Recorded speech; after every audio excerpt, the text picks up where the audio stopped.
This is Venezuela. Once the richest country in all of Latin America, it is now home to the greatest economic downturn for a single country in modern times. In terms of countries that had it easy, Venezuela by all counts should have been top of the list. It is home to the largest oil deposits in the world, easily beating out typical oil giants like Saudi Arabia, Kuwait, and the United Arab Emirates. But they squandered it.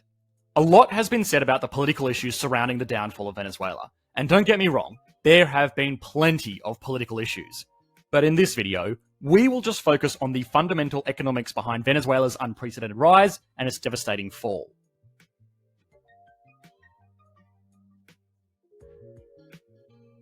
Venezuela has always had a relationship with oil.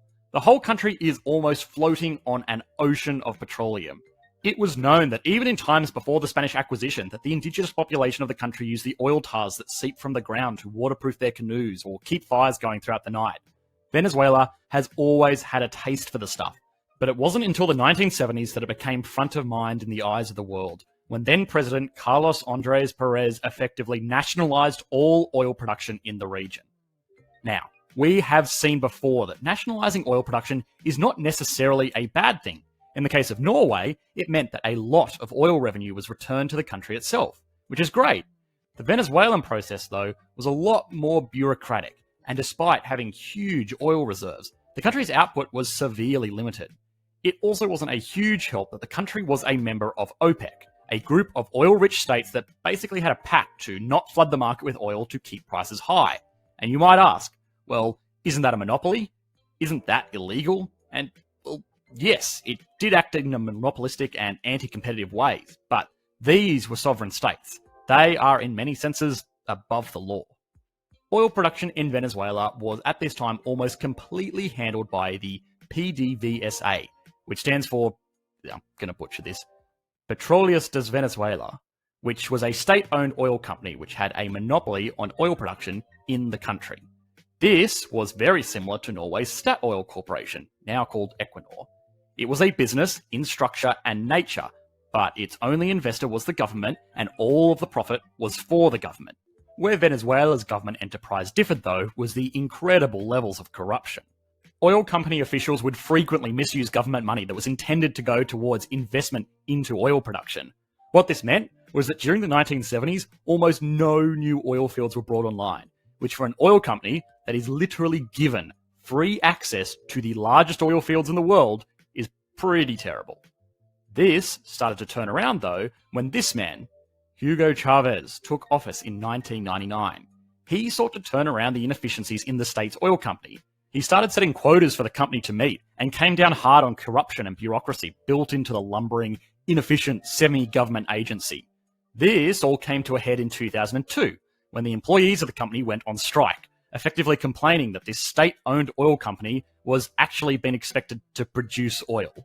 Crazy, I know. Chavez saw to this by basically kicking the workers out and installing new workers into the company that were loyal to him and his plans for the oil revenues that would flow. The oil production of the company boomed, and the Venezuelan government was able to ride the high of the early 2000s oil prices to massively increase the government's income. The government of Chavez was also very economically left-leaning, and so a lot of this revenue was distributed to the people of the country through government welfare programs. This is so far actually not too bad. It actually sounds pretty great. It even sounds very similar to what happened in Norway, a country that has been discussed and mostly praised many times over on this channel before. But this is where it all went wrong.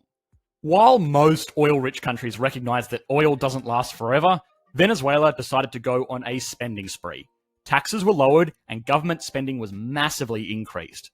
This government spending, for the most part, didn't actually go towards productive infrastructure or even something like a sovereign wealth fund that could have provided the country with a long-term foundation of wealth. No. Instead, this was spent on government handouts that did work to improve the quality of life for the average Venezuelan, but it did so in an extremely unsustainable manner. Similar to someone winning the lottery and then buying a truckload of caviar to feed the local homeless shelter. I mean, sure, it kind of does the trick and you would be extremely popular, but canned food would probably last longer and be an overall better investment for the greater good. The vast oil production also led to a very serious economic phenomenon that would go on to plague the nation.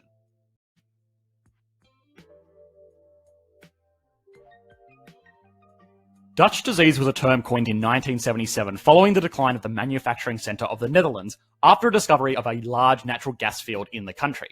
It is a term used to describe the impacts that poorly handled oil and resource wealth can have on an economy, and Dutch disease hit Venezuela hard. When a country like Venezuela starts exporting oil, its currency shoots up in value because people need to purchase Venezuelan country to purchase Venezuelan oil. This may seem like a good thing, but an artificially stronger currency causes issues elsewhere in the economy. Suddenly, it becomes very cheap for Venezuelans to import foreign cars and foods and cigarettes and the like because their dollar has shot up in value. This means that local industries start to suffer because it becomes cheaper to import something than it is to buy locally, especially given their position in Latin America, surrounded by countries with very low costs of living. This really hurts local industries that have to compete with cheaper foreign competitors. It gets even worse though, because suddenly Venezuela can't export anything either. Because their currency has increased in value, suddenly their goods are artificially more expensive and less competitive on a global market.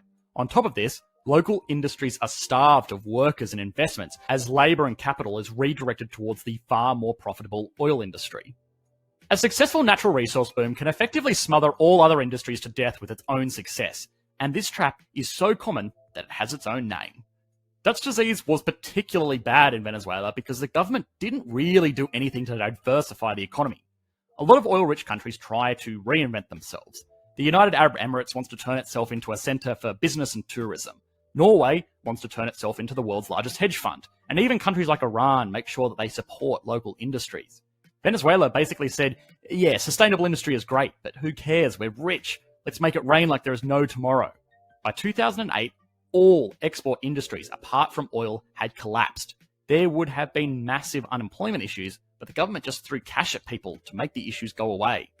Dutch disease and reckless government spending also caused other major issues in the economy.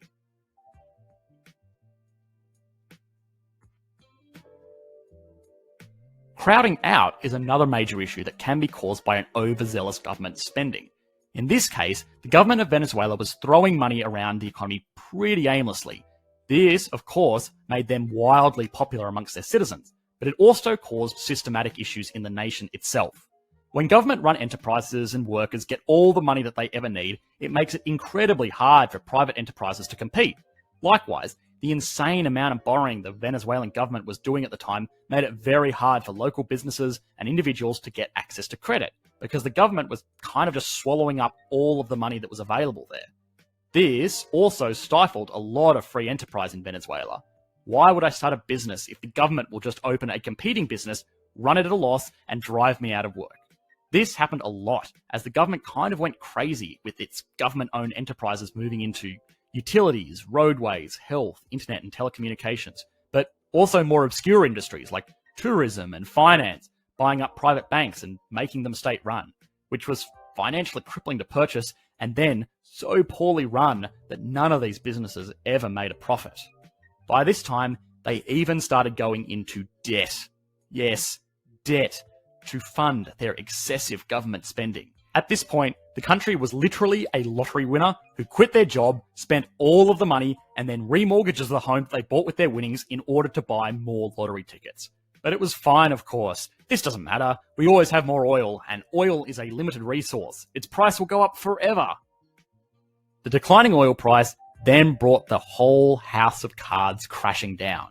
By this point, the country was so heavily leveraged that any impact on their oil revenues would cause serious financial hardship on the state. When this became a reality, the poorly managed government bureaucracy did what a poorly run government bureaucracy does and tried to print its way out of trouble, causing massive inflation on the currency, which in small doses might have actually been fine, but this very quickly turned from quantitative easing into straight up hyperinflation. And the rest, as they say, is history.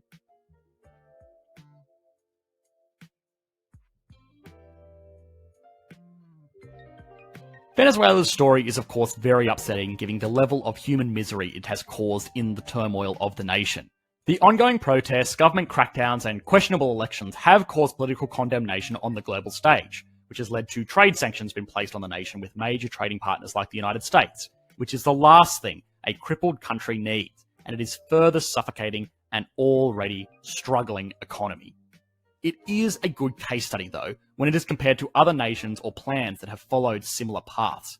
We have studied the economic proposals of people like Andrew Yang on this channel before, and many channel commenters rightfully asked what his proposed government welfare would mean for the overall health of the economy, especially in relation to inflation.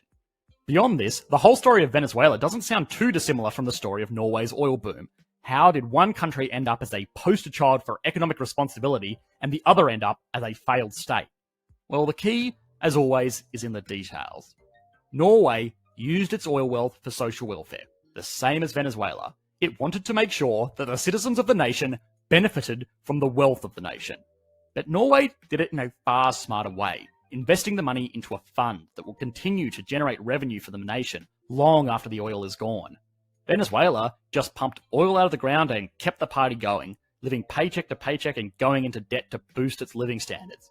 Right here, right now, with very little thought for what would happen in the future when the oil runs out or its value declines. Yang's plans are glorified government welfare. The revenue isn't coming from the golden goose. It is coming from the inherent ability of the nation to generate wealth, not just pump it out of the ground. Any economic entity that finds itself relying on a single source of income is in a potentially precarious situation.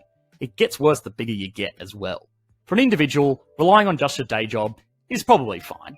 For a household, relying on a single income is not great, but it works in many instances. For a company, only having one source of revenue is very, very reckless. And for a nation, relying purely on one form of income and doing very little to create wealth otherwise is just a recipe for disaster, like we have seen in Venezuela. Hi guys, thanks for watching. I hope you enjoyed the latest video.